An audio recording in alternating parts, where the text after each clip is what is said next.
ESL have released their own CSGO world rankings. So they've attempted to rank a number of the top teams, and they've got their own criteria for how they do it. And the results, when people actually look where different teams are ranked, are not only shocking, but seem, I mean, obviously you can't really say objectively, but almost objectively wrong in a number of cases, and some of them quite startlingly so. So here's the storyline behind how this all emerged and why suddenly this rankings just appeared out of nowhere. So a couple of days ago, there was an event announced going to take place in Dubai, which is an invitational that ESL's running, and it'll have $250,000 prize purse. So the same as the CSGO majors previously. And the rationale for how they invited people, since it is an invitational, you don't qualify for it, was that they invited what they saw as the top 5 teams and then the top NA team. And so when people saw the list of names invited, it had Fnatic, Ninjas in Pyjamas, Natus Vincere, Virtus Pro, Envious, and Cloud9. Now, at first, just looking only at those names, you might think, oh yeah, they're all pretty good teams. And then you realise, in those top 5 and then Cloud9, there's no TSM. Now, almost everyone I know at the time had TSM minimum top 3. Some people probably even second. Maybe some people even think they're number 1, depending on what their criteria for their ranking is. But they're not even in the top 5. Cloud9's not even in the top 5. They're getting invited just because of the top NA team. Envious is still there, even though Envious has just changed players. Ninjas in Pyjamas is actually second on that list, even though Ninjas in Pyjamas have been going absolutely to shit over the last 3 months. So the fact that essentially people focused on the TSM aspect. TSM weren't invited. How could this be? What's wrong? And so, as if to explain this, I think they thought to placate the masses, but actually to just try and explain it from their side, ESL rushed out their ranking format, and we could see the criteria of what the points were, how it worked, and why TSM weren't in the top placing. And we found a lot of interesting things out and a lot of fucked up things. So it's going to be a lot to go through in this video, because it's going to be about their ranking specifically, some of the problems with it, and how to rank in general, and the concepts behind rankings. That's what I'm going to go through. So when the ranking was released, Ulrich Schulze, the vice president of pro gaming at ESL, said this quote: As CSGO begins to grow all over the globe, assessing a team's current rank becomes more and more difficult. Agreed? We are introducing world ranking in order to have a reliable public indicator of how well each team has done in CSGO. Now, he made a mistake there because he just said how well they've done in CSGO. Like, that actually implies just in the history of CSGO, which his ranking doesn't do. His ranking actually is based on 12 months, and it has a decay system. So it's sort of 12 months, not quite 12 months, not quite 3 months. It's sort of like more like 3 months with something for 6 months, something for 9 months, and a little bit from 12 months. Well, almost nothing from 12 months. We're getting approaching there. So that's actually poorly phrased, but okay. How well each team's done in CSGO. And we are planning to use it for seeding and selection purposes in the future. Now, that's extremely important. Remember that for later. This isn't just like Thorin's ranking, where he does it to say who he thinks the best are over the last 3 months span and try and get an idea of who's good now, roughly, based on tournaments. This is actually going to be used, much as it was with this invitational, to invite teams in the future to tournaments. So it's very important, actually, that certain teams get a fair ranking in here, and that there's not these crazy criteria, which might make some logic in a vacuum, but put into practice, result in some team being like 7 places higher than they should, and another team being 5 places lower than they should, and missing the cut for a tournament they actually deserve to play in. So let's continue his quote. With ranking being public and transparent, other organisers are welcome to use it for their tournaments as well. Now listen, first part of that, with it being public and transparent, great, love that. Love knowing the reasons why people have done it in this sense. Love it all being public, not being some secret thing behind closed doors where they just announce, like with this announcement here, like the top 5 are invited, but we wouldn't know, well, why are they the top 5? Like, why have you got them ranked here? I think it's great that you give your reasoning. That's why when I do my rankings, one of the whole things is, first of all, I call them Thorin's rankings, so you know they're subjective to me, and what criteria I value. But every time I update the value and put someone up and down, I try to explain my reasoning and always make it, pin it, and directly bring it back to and relate it to the criteria and the philosophy I have on how you rank people and how you judge the different teams. So hopefully by having this, we can see this. Now that last part, like other organisers are welcome to use it for their tournaments as well. I'd just go ahead and suggest, as a personal opinion, every other organiser watching this now, don't use it, because it's almost universally despised and most people think it's terrible and that it's actually done quite poorly. Now it's better than no ranking, but you already have no ranking at these other tournaments. So rather than doing that, first of all, just invite teams you want to invite yourself. That's better than no ranking. Whether it's better than this one or not, I'm not sure, because actually most popular teams are the best teams in general.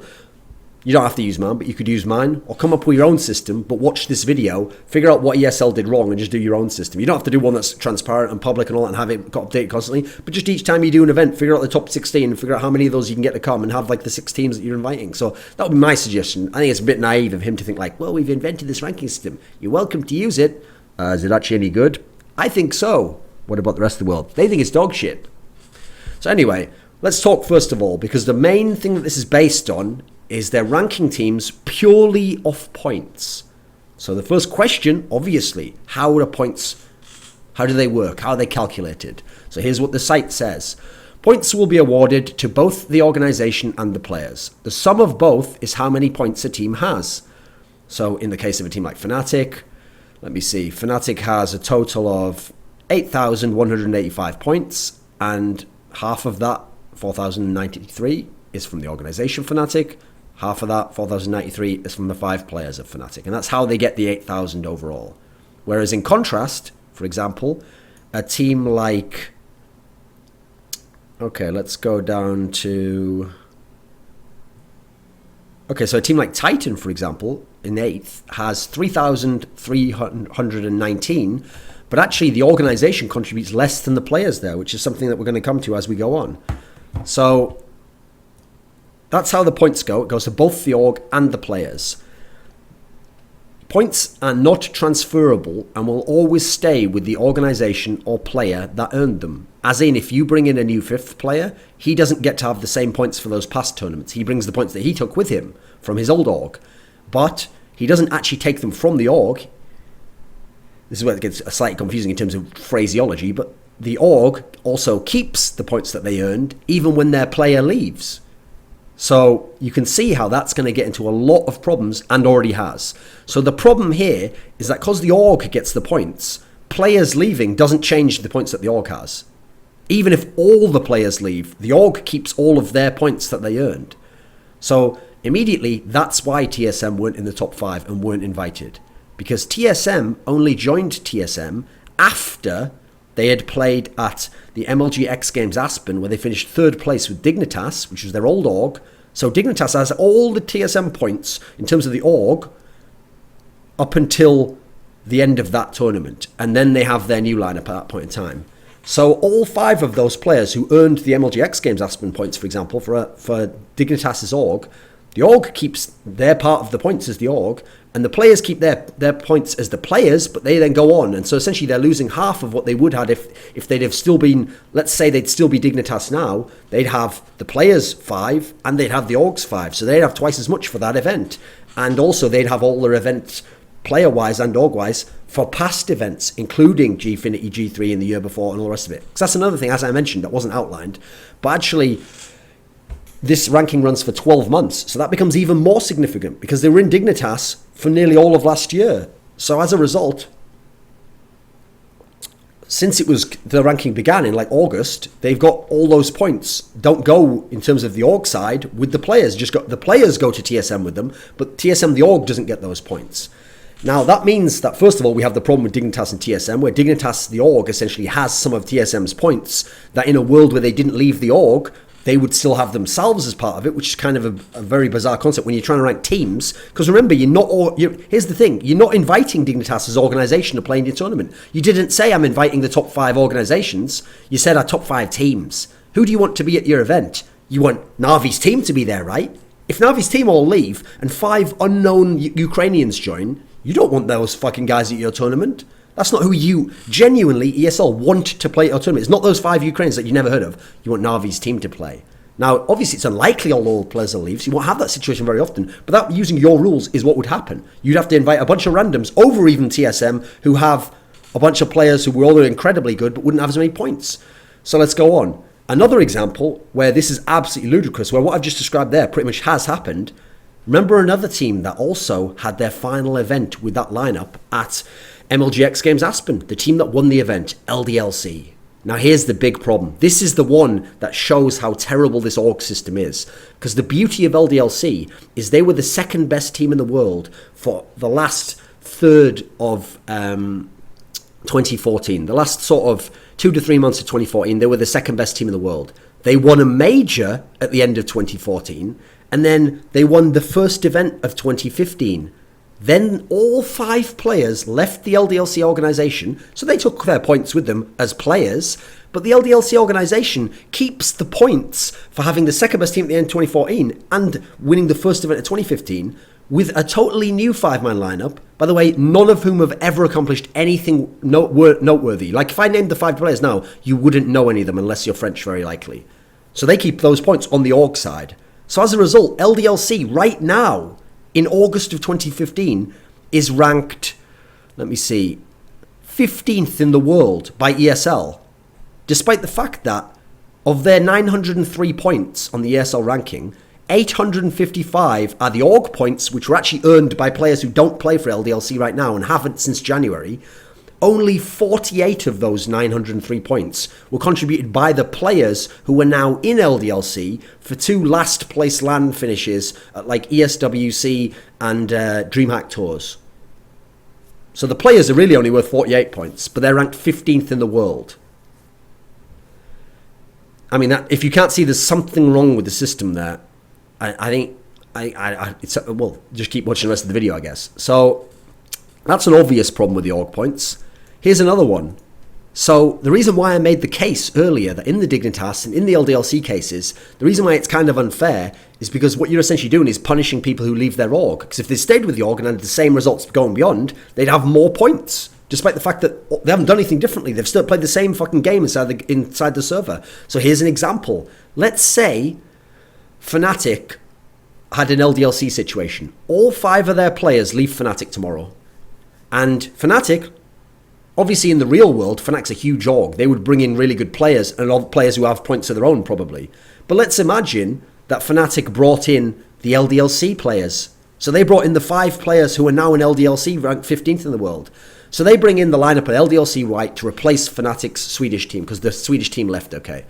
Fnatic right now, with the LDLC players who are currently ranked 15th because they stole someone else's points because they were in someone else's org, they would actually now, today, be ranked 7th in the world, even without any of the players who earned those points. They'd have their 48 points added to the, whatever it was, like 3,000 or something, wasn't it? Added to the 4,993 that Fnatic already has, and that would put them in 7th place, which would be ahead right now of Cloud9. You know, the team that just made those three out of the last 4 tournaments they made to the final. LDLC White's 5-man lineup would be ranked ahead of them right now. So we can see that this organizational aspect is massively flawed. It basically only works if you don't leave your org, in which case, why even rank orgs anyway? Because it only works when that component isn't brought into question because the players in the org have almost identical points anyway. So you've actually shown that it's a terrible system there just by looking at the results that it comes up with. Doesn't matter if you think it's great in a vacuum, in practice it doesn't work. Also, likewise, we get to a point where the Fnatic team, since this runs 1 year back, if you remember, Fnatic's lineup won the first major at, let me think. They won the first major at the end of 2013, DreamHack Winter, and then they changed 2 players to All FM and Crims, and then they became a dominant team later. Because you're ranking a whole year, they'd have had a major and then all the success of the other Fnatic. And since that major was in DreamHack Winter, it wouldn't have been until DreamHack Winter that they even dropped off with the major. So you'd have been counting the major won by only 3 of the players fully, in terms of the org, until the DreamHack Winter point in time. So you see how that would throw the rankings off again. In fact, it would have made Fnatic very hard to drop off in that point in time because you'd have so many points from that major, even when they had the bad point from sort of like March through to June sort of period in 2014. So okay, let's go further than that. The big problem with this organizational issue, bearing in mind these aren't fun rankings, or these aren't just to give an expert opinion like what I do, since they're going to be used to invite teams to tournaments. So in this particular case, TSM is not going to this Dubai 250k tournament because they're not ranked top 5 or not from NA. I mean, that in itself is a fucking joke, isn't it? Like, are you top 5? No. Are you from North America? Yes. Are you the best from North America? Yes. Then you can come then. What? But anyway, ignoring that, it actually fucks with players' futures because now, essentially, if let's say someone does it again, let's say TSM gets a way even better offer from a new org. Well, they're now going to lose all their org points again. So chop half of what they've done since they've been in TSM in half, go to a new org, bring the player points with you, be even further down in the rankings. Let's see where they would be, in fact. Let's say they join a brand new org. In fact, an org that isn't even in this particular game. So I'll say that they're going to join Gravity, the LCS League of Legends team. Let's say TSM tomorrow, their 5 players go and join that lineup, okay? So that means they will lose the 2,055 points that they have in TSM, assuming I'm looking at the right ones, not the team in the other one. And they would go over with their 2,297 points to this brand new org that's never had any Counter-Strike team. And they would now be ranked 9th. They would now drop from 6th to 9th just by joining a new org tomorrow. So essentially, by in 9th place, it's going to be really hard. They're going to have to earn tons of points in the future to even have a shot at getting invited to these tournaments. So what you're essentially telling the TSM players when you make this ranking, and you know, and you're telling them also, by the way, that we're going to use these rankings, and other organizations can, to decide who to invite. You're basically telling these 5 players, if you leave this team, you will be punished in terms of it being significantly less likely you will get invited to our tournaments. So stay with your org. Don't go for better org offers. If you get offered more money, it's even worse, by the way. Say you're a team like Dignitas, or let's say a team like Flipside, where you're playing for an org that doesn't pay as much because it's a smaller org, and they've built you up and you've got a team, and now you're going to go forwards and you achieve great things. If you then leave, well, you just lost half of those points. Now you might have to go somewhere else, a bigger org for more money, but you've got way less chance of making it for the... Life's becoming harder for you because you did something better for yourself. Got a better job, better career, got better salary, maybe even had your team buy out from that org, so the org bought something. Why? Here's something. If someone buys players, say they buy a $10,000 player out, why don't they get his points? Why don't they buy the points out and bring that to the team? No, that isn't even a component of this factor. So you're basically putting pressure on players who were in any kind of a decent org where they've accomplished anything to stay with that org over going somewhere else because of the risk of what's happening. Unless, here's the crazier part, unless they're going to an org that has more points than they currently do in their org. So in that case, TSM has been punished for leaving Dignitas, right? But if TSM leaves TSM now, and they go and join all 5 of them into Fnatic, then as far as I can tell, because nothing else has been said about this, and we've seen what happened with LDLC White, they will now have more points tomorrow than they do today for voting Fnatic, because they'll get the points that the Fnatic players earned for Fnatic, which TSM's players will now go and earn. So let's see what would happen if that happened tomorrow. So TSM players... Device, Carrigan, all those guys, leave TSM tomorrow. And they're bought out by Fnatic. Fnatic gets rid of their CSGO team.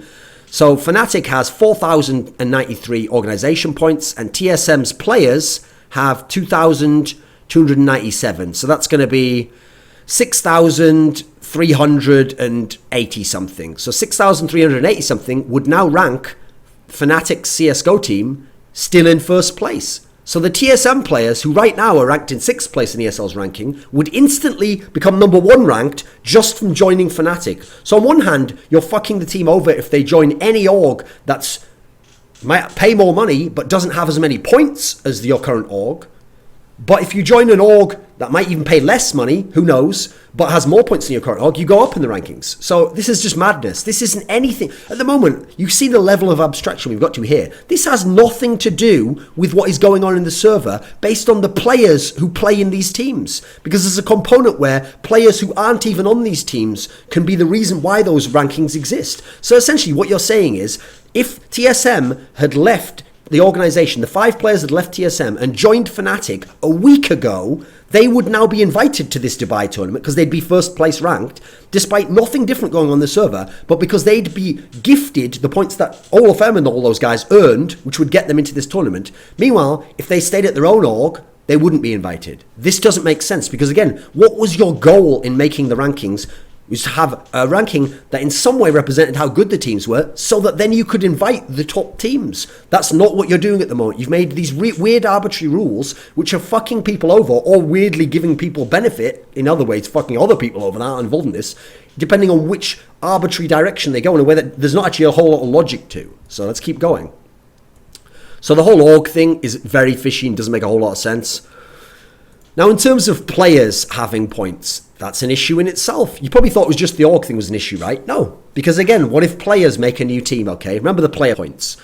So, let's say the following lineup is formed tomorrow, again for a new org, an org that doesn't currently have any organizational points. So again, we'll have Gravity, right? Gravity's going to come into the CSGO world and they're going to make what they think is a dream team. They don't know it's actually not that many great players. It's well-known players in top teams who have a lot of points. Maybe they're naive. Maybe they look at ESL player points and they're like, oh, this is a pretty good lineup we put together. Look how high the points are.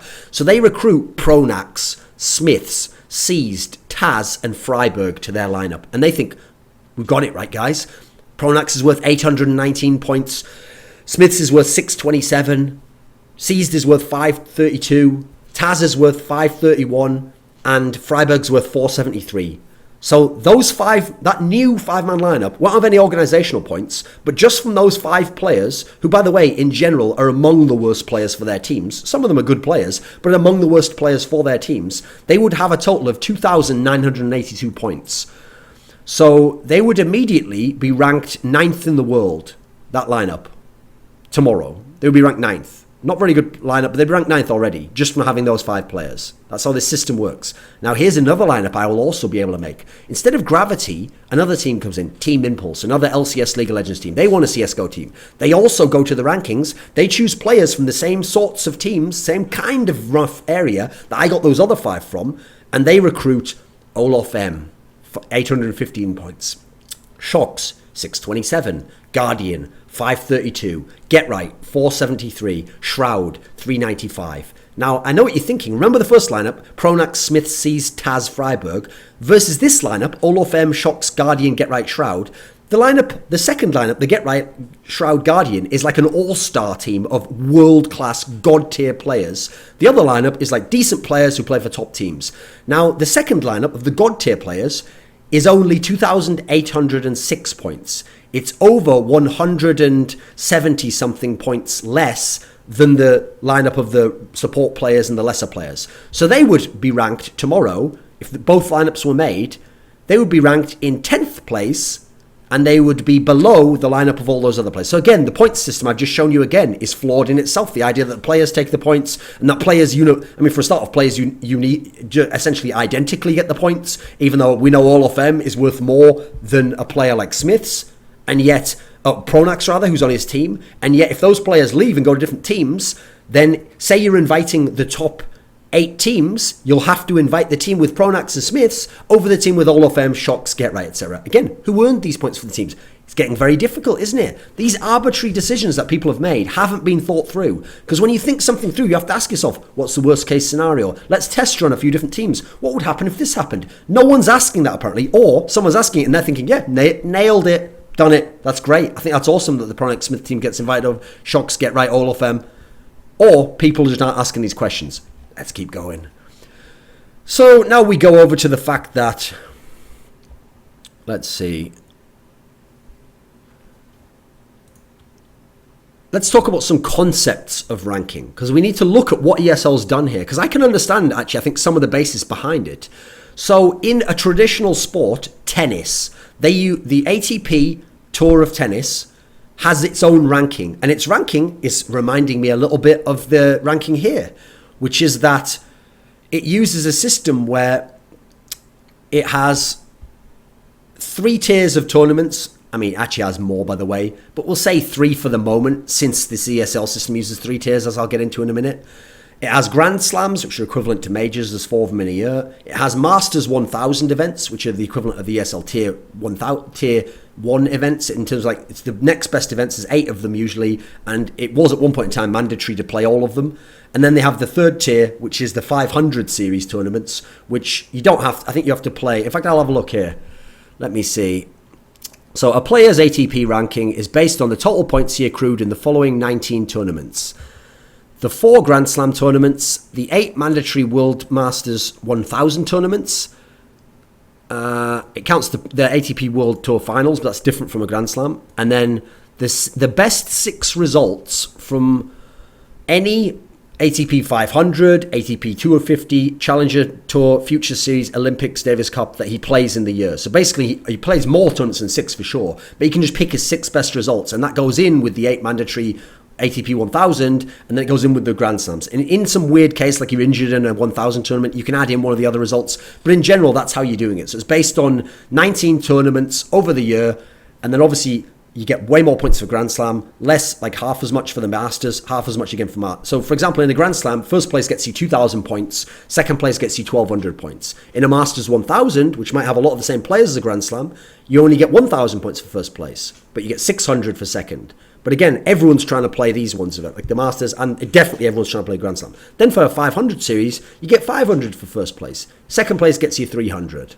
So basically, if you don't win a Grand Slam, and I win a Grand Slam, but I do terribly in all the Masters 1000 tournaments, and you do terribly in all the Masters 1000 tournaments, and I don't win any 500 series tournaments, but I won a Grand Slam in first place.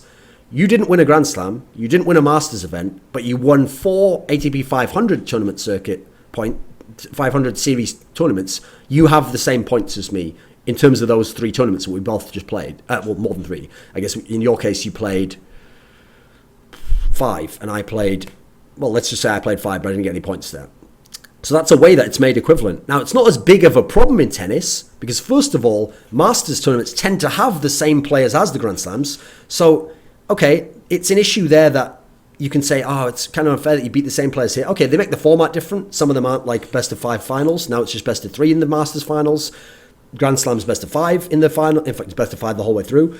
You have different factors that are meaning why the Grand Slam's worth more points. And because you have 4 of them and everyone's going to play there, it's more uniform. So it's not as big a problem that there's way more points in the Grand Slam in that sense.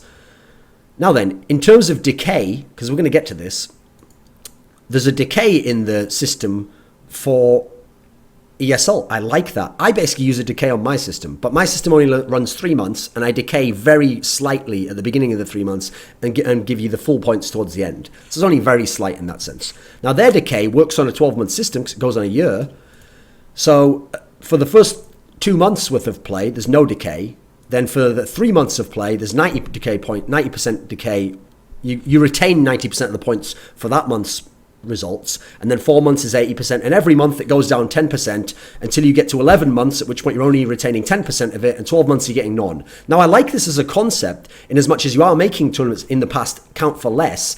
The problem is, I don't necessarily know that it's a good system in CSGO to have any points remaining from a tournament even 8 months ago. Now listen, I could see maybe doing this on a 6-month span, and have 6 months where it's like 10 to 20% is still what's counted on that month. So still not that much, but a little bit. But for a whole year, 9 months is way too long in CSGO. I mean, you play so many tournaments. It just changes way too much, especially when you're then going to use these to bring people to tournaments now. Because the problem is, even with that decay, it means that stuff you do 6 to 8 months ago, if you go super sick 6 to 8 months ago, but don't do that much now, you could still beat out someone who did some good stuff way better than you've done recently in the last 4 to 5 months, but didn't have quite as sick as what you did overall back then, added up eventually. So you could have scenarios where, like with Virtus Pro being second now, a lot of your shit from 6 months ago, 9 months ago, is still counting for you very favourably, because that's when you had your sickest results, when recently you haven't done that well. And so you're getting unfairly propped up in a way that actually, if we're trying to talk about the best teams now, that doesn't count. Yeah, you might have been the best 8 months ago. It doesn't work now. So that's why I use a 3-month span, because I think 1 year is way too long. Even with decay, I still think you're adding in too much there, because what you're basically saying is you have like 10% from 11 months, 20% from 10 months. 9 months ago is still 30%. 8 months ago is 40% of those points. Still too many points coming through to affect now, because it means, like in CSGO, you can have a super sick team back then who's not good now. They're going to be overranked in that sense. And also, okay, so one of the problems here is, and by the way, tennis doesn't just go on a year. It's just a 52-week moving cycle, week to week to week to week.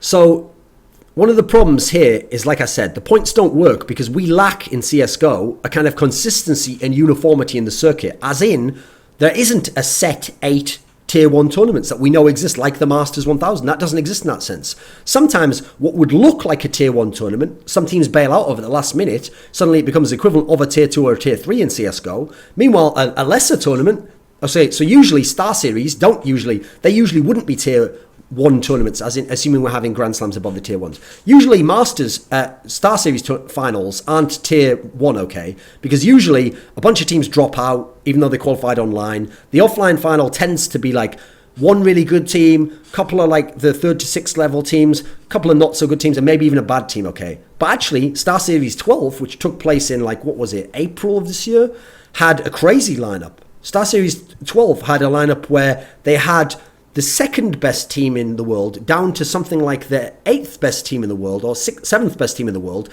So 2 to 7. They didn't have number 1, but they had 2 to 7. So that immediately became a tier 1 level event. Yet in this sort of a system, it might get counted as not that. In fact, it wouldn't. It would maybe get counted that way. We'd have to see as we go on. So that's just a point I'm making about why you can't just decide the events without looking at who plays in them and who dropped out in these things. Essentially, what I'm doing in my system is I don't just look at the event and assign points.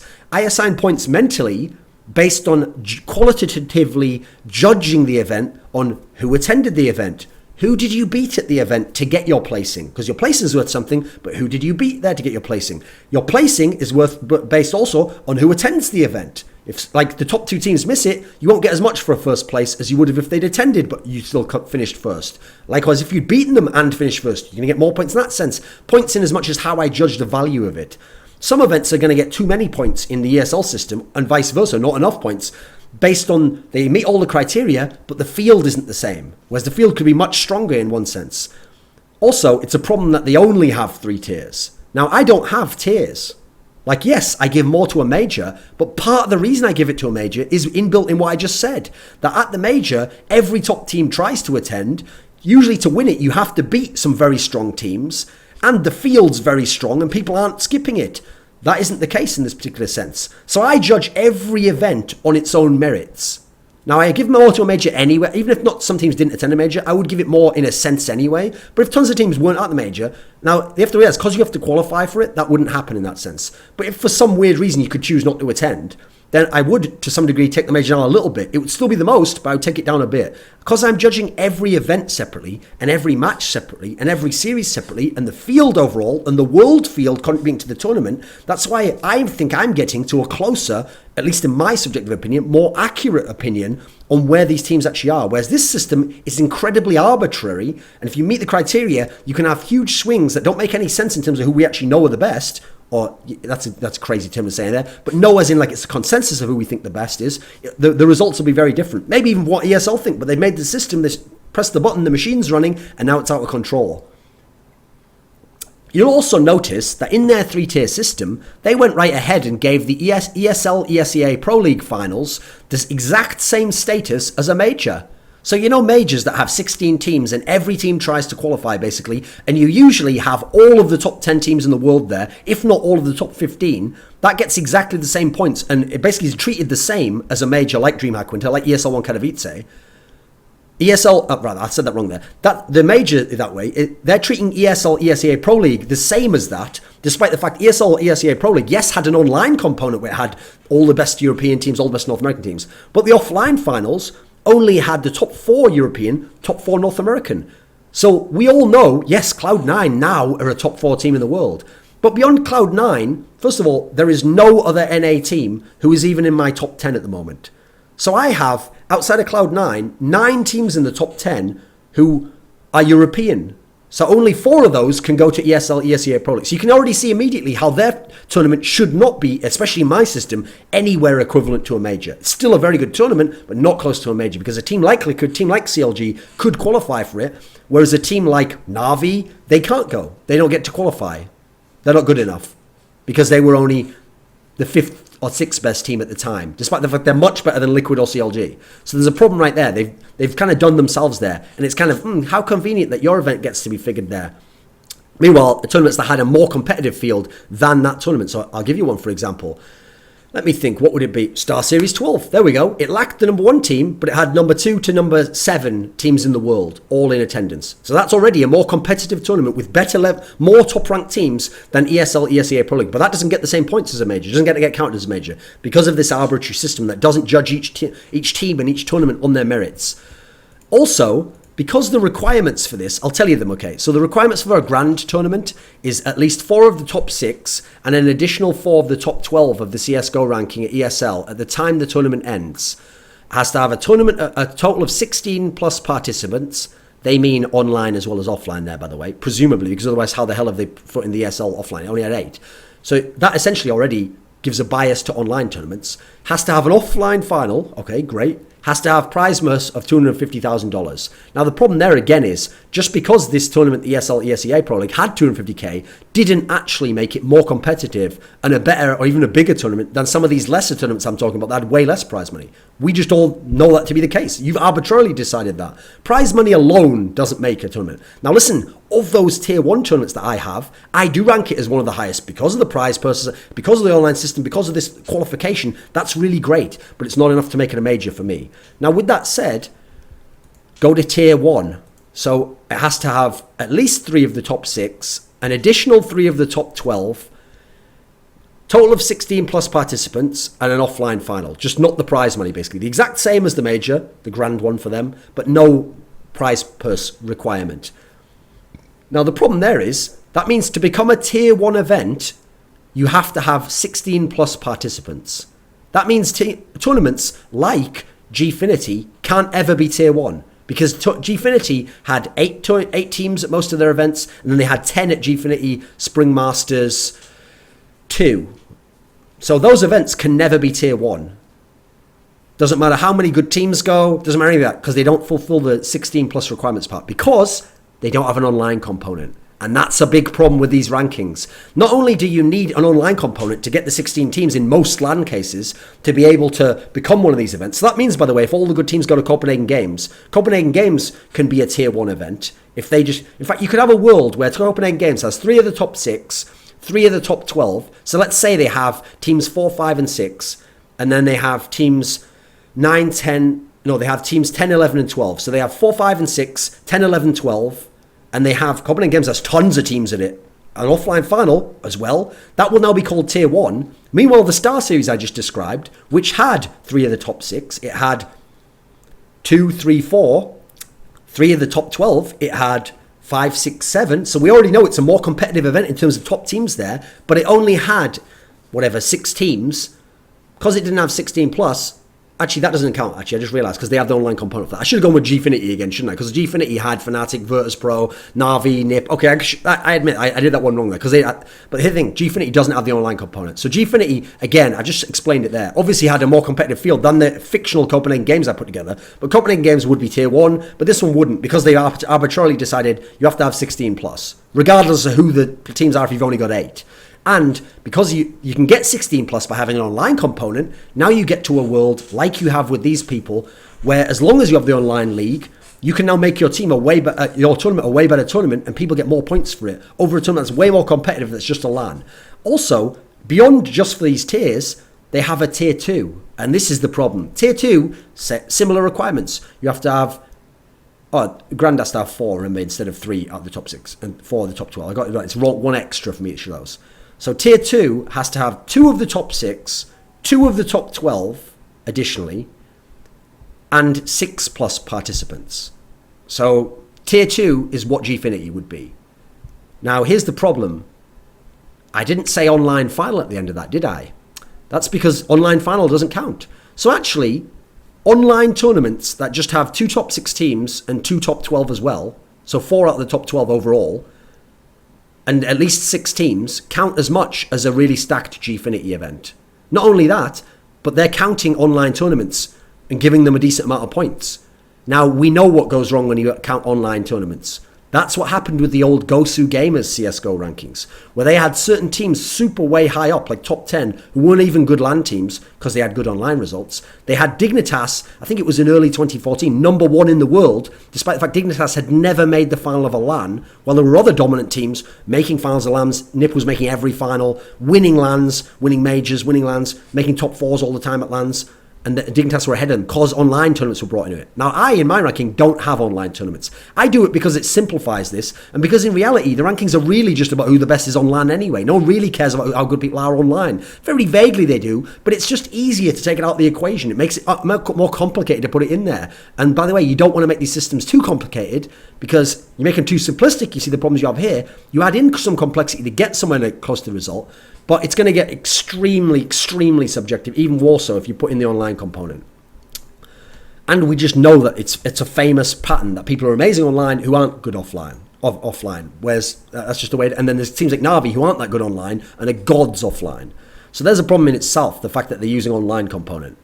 Now let's go to the fact that in their system, much like the ATP system I described before, they have this breakdown. So in their system, a major, a grand, is worth 2.5 times a tier 1 tournament in terms of the first place at the very least.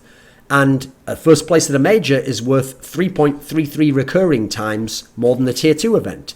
Now here's the problem. Again, what I'm going to do for you every time is give you examples of this in action to show you the problems here compared to my system. So here we go. For Fnatic to get 1,000 points that they got for winning ESL ESEA Pro League, they had to beat Keyed Stars in a best of 3, TSM in a best of 1, Virtus Pro in a best of 3, and C9 in a best of 5. So ignore the best of 1 for a second, just in terms of series, because obviously that's what I always judge it on. They had to win 2 best of 3s and a best of 5 to get 1,000 points in the ESL system. Now, Fnatic also won 3 other tournaments in the months surrounding that. They won DreamHack Tours, Gfinity Spring Masters 2, and DreamHack Summer. But each of those first places were only worth 300 at the time. So winning all 3 of those events total was worth 900 points. Winning ESL ESEA was worth 1,000. Now remember, to win ESL ESEA Pro League, they had to win 2 best of 3s and 1 best of 5. To win the other 3 events, they had to beat Hellraisers in a best of 3, Na'Vi in a best of 3, let's see, Titan in a best of 3, no, Hellraisers in a best of 3, Envious in a best of 3, Titan in a best of 3, Virtus Pro in a best of 5, Nip in a best of 3, Na'Vi in a best of 3. So to win the other 3 events, they had to win 5 best of 3s compared to the 2 for the ESL, and 1 best of 5, same as the ESL. Now, admittedly, you have to, in my system, qualitatively judge how good were the best of 3 opponents you played. I'll also add in that, again, in the ATP system, it's true. In ATP system, to win all those smaller events to get the same points, you'd have to beat loads more opponents, sometimes even as good opponents. But that's because, again, there's more uniformity in the tennis system, more consistency of who's going to attend what events, where there's a logic to how you can make that event worth more. Whereas in CS, first of all, they're not judging who you're playing in this sense, just the overall tournament that gets sort of judged. And so you might get to skip all the best teams, like a TSM or someone. They might go out early. You don't get to play them. And you get to skip it and get these wins essentially accorded to you where you didn't play that many good teams. Whereas, again, I judge who you play as well. Now, let's look at some other examples. Another general point here is that since we're not in the tennis world, with the positives of the tennis world, second place at a major is like 700 in this one. That seems too high when you consider that winning one of these events that's counted as tier 2 is only 300. So let's look at the system here. Because they're counting DreamHack Summer, DreamHack Tours, and Gfinity Spring Masters 2 as tier 2 events, which is the same as some online tournaments, by the way, and less than some my hypothetical Copenhagen Games I made, you only get 300 points for that. So one major, finishing second at the major is worth more than winning DreamHack Summer and Gfinity Spring Masters 2. You get 100 points more than that, just for losing the final. It's worth 100 less than 2 times winning 2 tier 1 events, because they're worth 400 each. So that seems too much.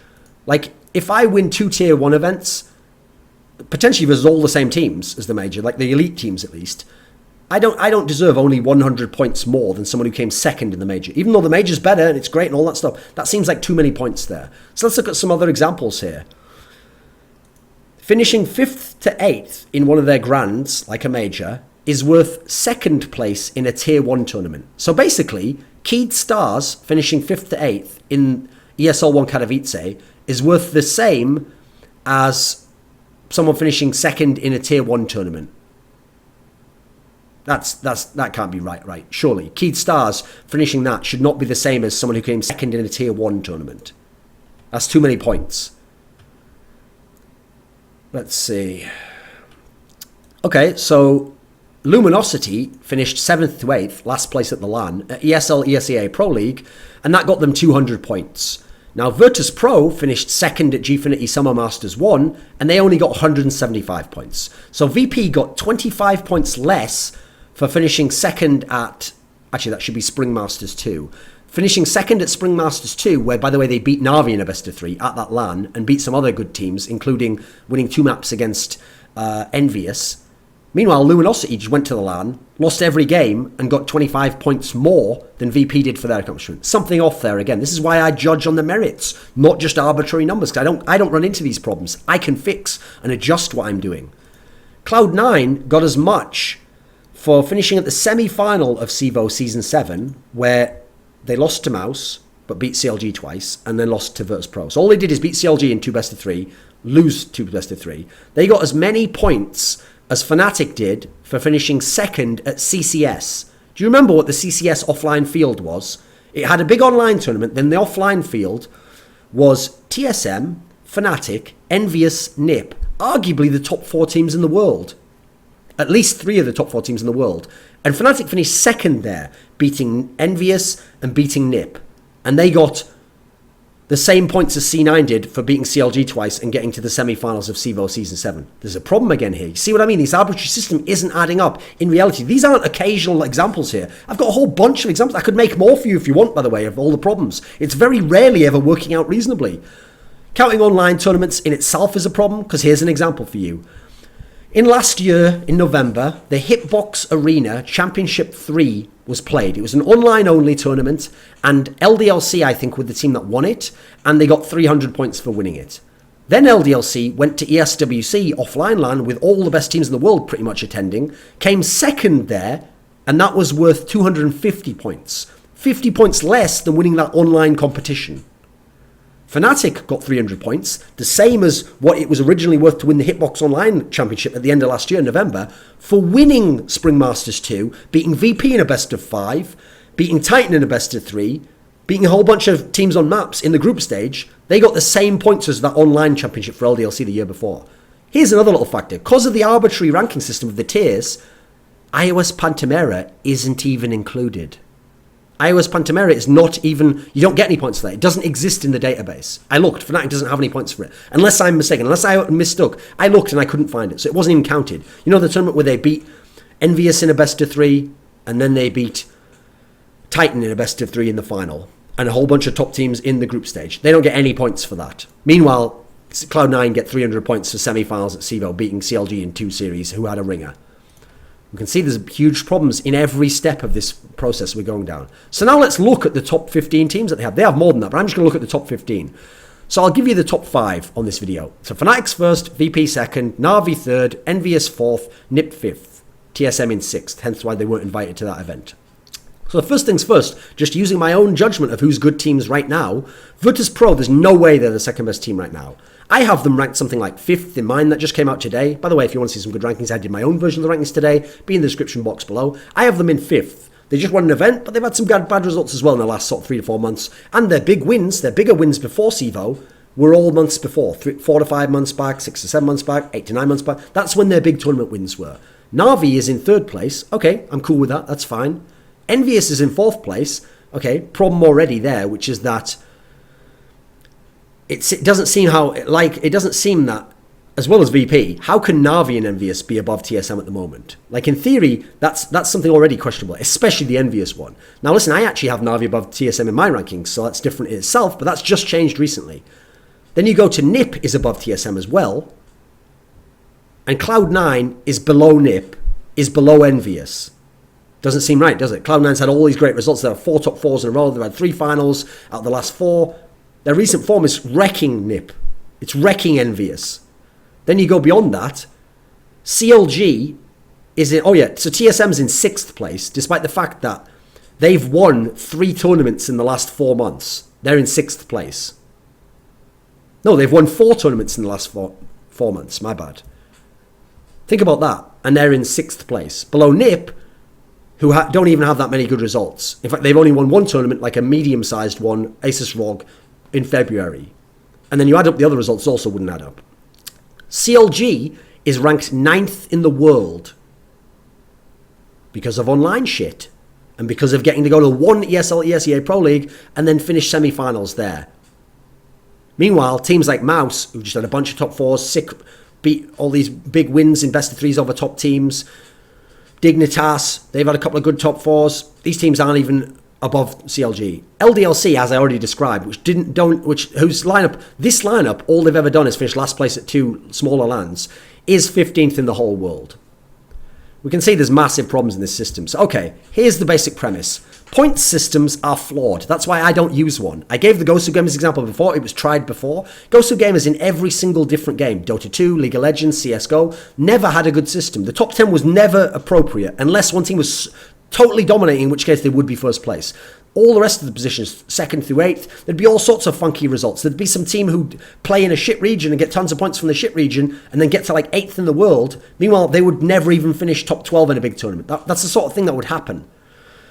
So I think point systems are flawed. That's why I purposely decided not to make it point system. I did a sort of what you do in a point system, which is you get something for finishing different placings, but I made it judgment based and I assigned the value based on what I could see in the game and logically reasoning it through. So that all the merits I judged it on were who attended the event. That sets how much the placings are worth.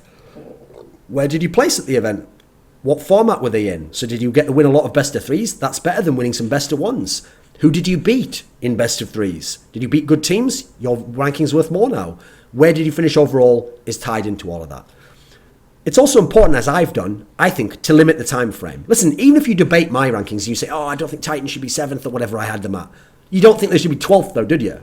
You don't think that Titan should be 2nd?